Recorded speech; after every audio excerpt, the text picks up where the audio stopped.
तो हमने मेटल और नॉन मेटल की कई सारी फिजिकल प्रॉपर्टीज़ पढ़ी और मेटल्स के तो हमने ये रीजंस भी जाने कि उनके जो फिजिकल प्रॉपर्टीज़ हैं उनके पीछे मेटल्स का आखिरकार ऐसा क्या रीज़न है कि वो उनके अंदर पाई जाती हैं, जिन वजह से उनके अंदर ये जो प्रॉपर्टीज़ हैं जो हमें इतनी ज़्यादा यूज़फुल भी हैं। उसके बाद हमने उनकी कई सारे इंटरनल स्ट्रक्चर्स के बारे में, उनके आयंस के बारे में, इलेक्ट्रॉन्स के बारे में स्टडी करके ये पता भी किया कि आखिर इन सभी रीजन्स की वजह से ये जो मेटल की फिजिकल प्रॉपर्टीज़ हैं वो इनके अंदर पाई जाती हैं। तो अभी हम उनकी केमिकल प्रॉपर्टीज़ के बारे में पढ़ने जा रहे हैं। सबसे पहले मेटल्स की। आखिरकार मेटल्स आपके केमिकल रिएक्शंस के अंदर उसके जो भी आगे कंपाउंड्स वगैरह बनते हैं वो किस तरीके से होंगे, उनकी क्या क्या केमिकल कॉन्सिक्वेंसेस होंगे, केमिकल रिएक्शंस होंगे, केमिकल प्रॉपर्टीज़ होंगी मेटल्स की। So hello everyone, my name is Suraj Singhania, the founder of SRJ group and welcome to our science channel SRJ science hub. तो अभी हम केमिकल प्रॉपर्टीज ऑफ मेटल्स के बारे में पूरे पॉडकास्ट में बात करने जा रहे हैं। तो अगर हम बात कर रहे हैं कि सबसे पहले केमिकल प्रॉपर्टीज ऑफ मेटल्स की, तो इसमें सबसे मेन 5 पॉइंट हैं। उन्हीं पॉइंट की बेसिस पर इनकी सारी प्रॉपर्टी केमिकल की, मेटल्स की पूरी एक्सप्लेन करी जाती हैं, पूरी की पूरी समझाई जाती हैं हमेशा। तो ये जो पॉइंट है वो ये हैं। सबसे पहला पॉइंट होता है इनका रिएक्टिविटी का, सेकंड पॉइंट होता है इनका ऑक्सीडेशन का, दूसरा पॉइंट होता है करोजन का, और फोर्थ पॉइंट है इसमें आयोनाइजेशन का, और आपका फिफ्थ पॉइंट है कैटालाइसिस का। ठीक है, कैटालाइसिस। अब अगर बात करें इसके फर्स्ट पॉइंट की, तो रिएक्टिविटी का मतलब यही हो गया आपका कि जितने भी एलिमेंट्स हैं जो कि आपके मेटल्स हैं वो आपके जब रिएक्शन करेंगे तो किस तरीके से करेंगे, आपका कौन सा मेटल बहुत ज़्यादा हाईली रिएक्टिव होगा, कौन सा आपका बहुत कम रिएक्टिव होगा, लेस रिएक्टिव होगा। तो वो जब भी किसी के साथ रिएक्शन करेगा तो कितना ज़्यादा किसी को डिस्प्लेस कर सकता है, जो कि हम क्लास 10th के चैप्टर फर्स्ट में आपके जो टाइप्स ऑफ रिएक्शन है उनमें पढ़ते भी आए हैं कि आपके डिस्प्लेसमेंट रिएक्शन और डबल डिस्प्लेसमेंट रिएक्शन जो होते हैं उनमें किस तरीके से कोई भी एक एलिमेंट दूसरे एलिमेंट को डिस्प्लेस करता है, रिप्लेस करता है।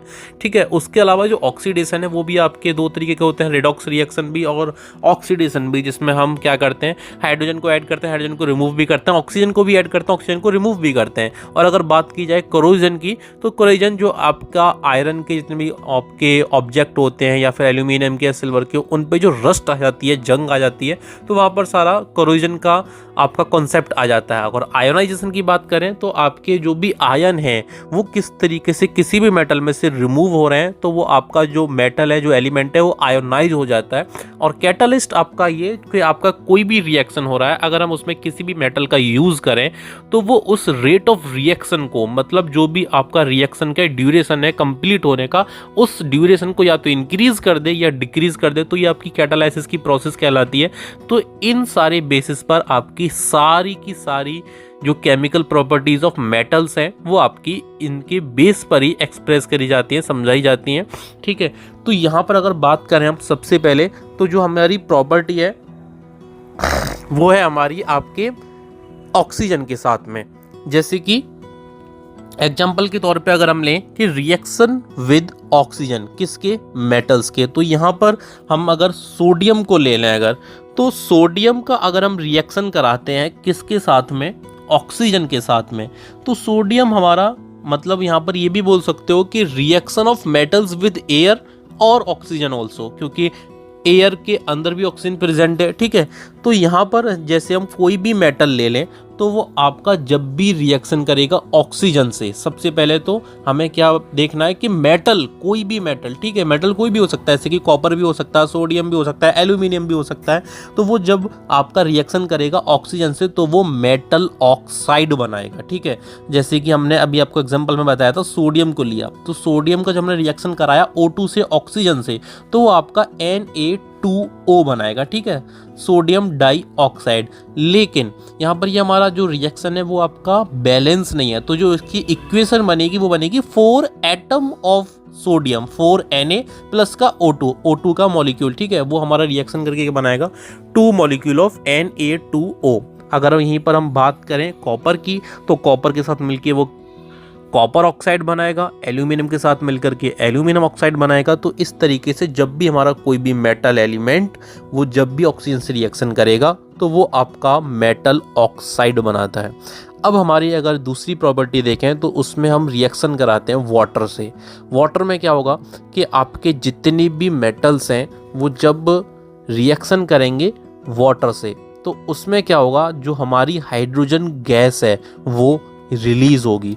फॉर एग्जांपल हमने जैसे कि मैग्नीशियम ले लिया, अब हमने मैग्नीशियम का रिएक्शन कराया वाटर से H2O से, ठीक है, बॉइलिंग वाटर से, ठीक है, बॉइलिंग वाटर का भी फॉर्मूला आपका H2O हो गया, तो Mg प्लस H2O वहाँ पर हमको मैग्नीशियम ऑक्साइड मिल जाएगी, प्लस में उसमें से हाइड्रोजन गैस इवॉल्व होगी, ठीक है। तो यहाँ पर क्या हो रहा है, जो हमारी हाइड्रोजन गैस है वो रिलीज हो रही है। अगर इसको रिएक्शन को अगर थोड़ा समझे तो ये रिएक्शन हमारा डिस्प्लेसमेंट रिएक्शन में भी आ गया कि यहाँ पर जो हमारा H2O है वो यहाँ पर सिंगल नहीं है, हाइड्रोजन भी और आपका ऑक्सीजन का मॉलिक्यूल है पूरा कंप्लीट, लेकिन इसमें हम क्या इंक्लूड कर रहे हैं, मेटल, एक सिंगल एलिमेंट है मैग्नीशियम को हमने लगाया और वहाँ से हमने क्या किया, हाइड्रोजन को रिप्लेस किया, ठीक है। तो जब भी हम किसी भी वाटर का रिएक्शन कराएंगे मेटल के साथ में तो वहाँ पर क्या होगा, आपकी हाइड्रोजन गैस रिलीज होगी, ठीक है। तो यहाँ पर हमने क्या किया था, मैग्नीशियम का रिएक्शन कराया था। वैसे ही अगर हम एक और एग्जांपल लें, यहाँ पर अगर हम सोडियम का रिएक्शन कराएं वाटर से, ठीक है, पानी का हम रिएक्शन करा रहे हैं सोडियम मेटल से, ठीक है, पहले हमने मैग्नीशियम का करा के देखा, तो हमको क्या मिलेगा, सोडियम हाइड्रो ऑक्साइड मिलेगी। सोडियम हाइड्रो ऑक्साइड ये आपका बेकिंग सोडा के फॉर्म में यूज होता है, इसको हम चैप्टर 2 में भी पढ़कर आ रहे हैं, एसिड बेस एंड सॉल्ट के अंदर, ठीक है। यहाँ पर भी फिर जब हमने रिएक्शन कराया वाटर का सोडियम से, तो सोडियम हाइड्रो ऑक्साइड को मिलने के साथ में यहाँ पर भी हाइड्रोजन गैस हमको मिलेगी, हाइड्रोजन गैस यहाँ पर रिलीज होगी।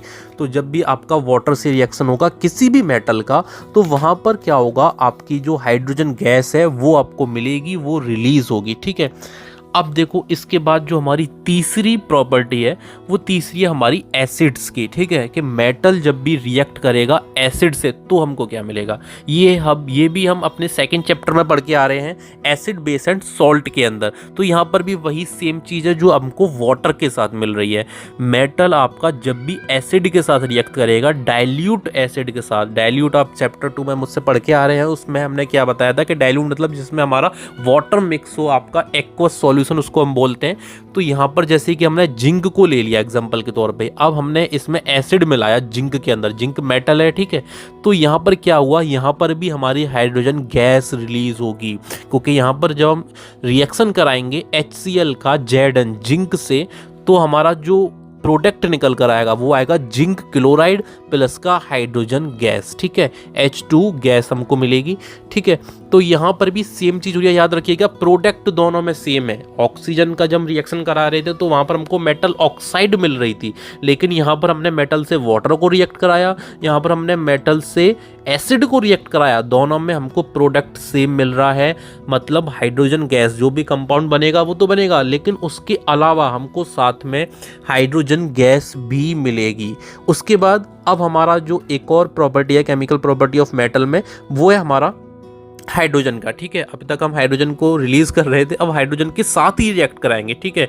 अभी हमने ऑक्सीजन का पढ़ा, वाटर का पढ़ा और एसिड का पढ़ा, ये 4th नंबर पर हम पढ़ रहे हैं अब हाइड्रोजन का, ठीक है। मतलब हम जब भी मेटल को रिएक्ट कराएंगे हाइड्रोजन से, ठीक है, और हाइड्रोजन अपने आप में एक नॉन मेटल भी है, तो आप ये भी सोच सकते हो कि मेटल को रिएक्ट करा रहे हैं नॉन मेटल से, ठीक है, ये इंपॉर्टेंट बात है। लेकिन उसमें नॉन मेटल में हम एक पार्टिकुलर नॉन मेटल को ले रहे हैं, वो कौन है, वो हमारा हाइड्रोजन है, ठीक है।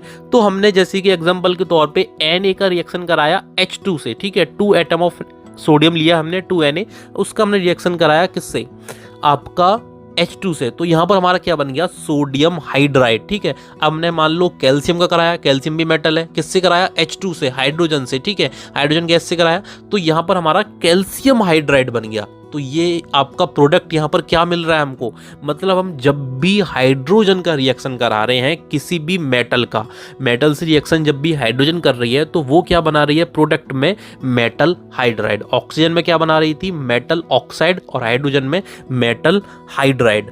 अब देखो हमारा जो नेक्स्ट रिएक्शन है वो है हमारा हैलोजन का।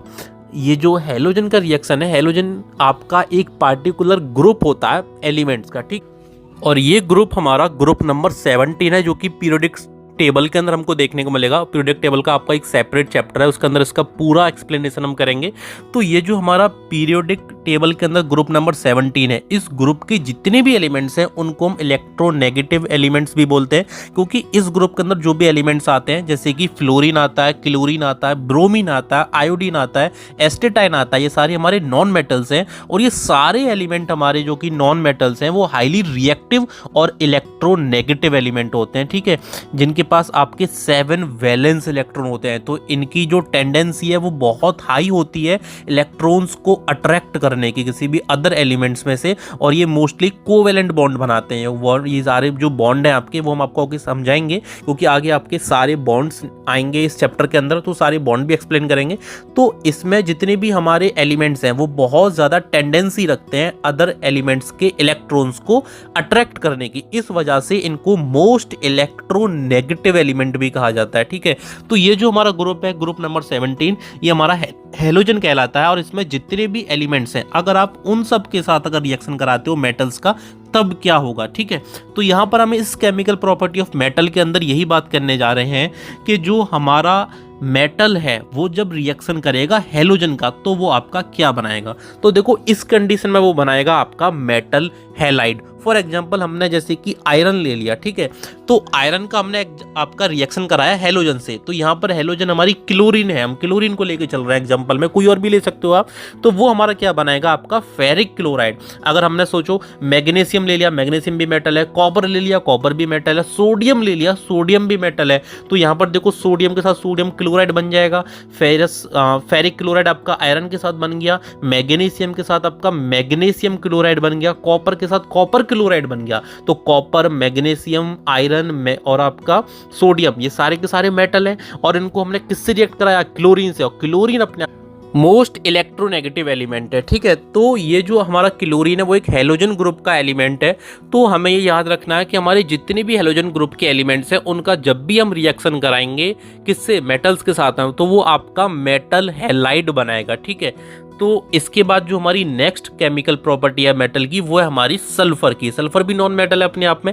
तो सल्फर का जब भी हम बनाएंगे कोई भी रिएक्शन मेटल के साथ में, तो वहां पर हमारा क्या बनेगा, वहां पर हमारा सल्फाइड बनेगा, ठीक है।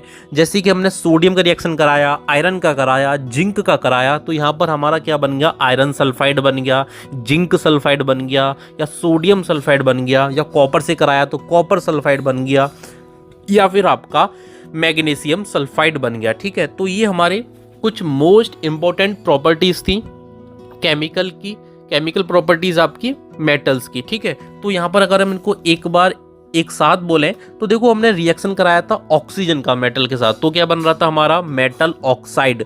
जब हमने वाटर से और एसिड से रिएक्शन कराया तो हमारे कुछ कंपाउंड्स बन रहे थे, उन कंपाउंड्स के साथ हमको क्या मिल रहा था, हाइड्रोजन गैस मिल रही थी। उसके बाद जब हमने रिएक्शन कराया हाइड्रोजन के साथ तो हमको मेटल हाइड्राइड मिल रही थी। उसके बाद हमने रिएक्शन कराया हेलोजन के साथ तो हमको मेटल हैलाइड मिल रही थी। और जब हमने सल्फर से रिएक्शन कराया मेटल का तो वहां पर हमको मेटल सल्फाइड मिल रही है।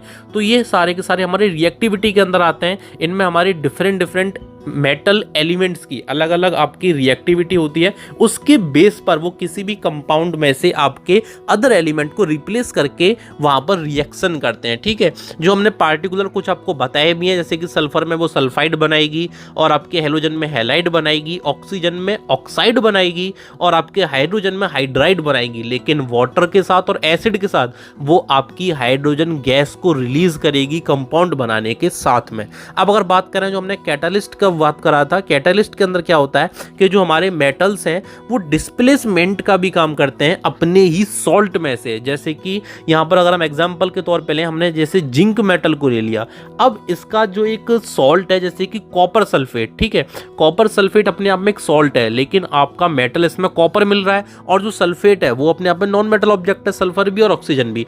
तो ये जो हमारा कंबाइंड कंपाउंड है CuSO4, ठीक है, CuSO4 जो हमारा एक सॉल्ट है कॉपर सल्फेट जब इसका हमने रिएक्शन कराया जिंक से, तो यहाँ पर हमारा याद रखिएगा डिस्प्लेसमेंट रिएक्शन हो रहा है, ठीक है। रिएक्टिविटी सीरीज के अकॉर्डिंग जिंक हमारा क्या करेगा, आपके कॉपर को डिस्प्लेस कर देगा, उसकी जगह को ले लेगा, और यहाँ पर हमारा जो कॉपर है, कॉपर हमारा अलग सेपरेट हो जाएगा, कॉपर हमको सेपरेटली अलग मिल जाएगा, और सल्फेट के साथ में कॉपर की जगह को हटाकर जिंक आ जाएगा, ठीक है। तो यहाँ पर वो एक तरीके से एक कैटलिस्ट का काम भी कर रहा है, एक डिस्प्लेसमेंट का काम भी कर रहा है कि उन्होंने रिएक्शन के रेट को भी थोड़ा इंक्रीज किया और उसकी जगह पे खुद आ गया कॉपर की जगह पे जिंक, ठीक है। तो यहाँ पर हमको मान लो कॉपर चाहिए कॉपर सल्फेट के सॉल्यूशन में से, तो यहाँ पर क्या हुआ कि जो हमारा कॉपर है वो डिस्प्लेस हो गया और सिंगल हमको मिल गया और जिंक ने उसकी जगह ले ली। तो ये हमारे मोस्ट इंपॉर्टेंट प्रॉपर्टीज थी, किसकी, केमिकल प्रॉपर्टीज ऑफ मेटल्स थी जो हमने आपको बताई। इसमें कुछ हमारी सबसे ज़्यादा इंपॉर्टेंट थी और ये जो लास्ट है वो हमारी सिर्फ और सिर्फ रिएक्टिविटी सीरीज के अकॉर्डिंग डिस्प्लेसमेंट का काम करती हैं, अपने ही किसी अदर मेटल के सॉल्ट में से किसी एक पार्टिकुलर एलिमेंट के थ्रू हम उनको डिस्प्लेस करने का काम करते हैं। So thank you everyone.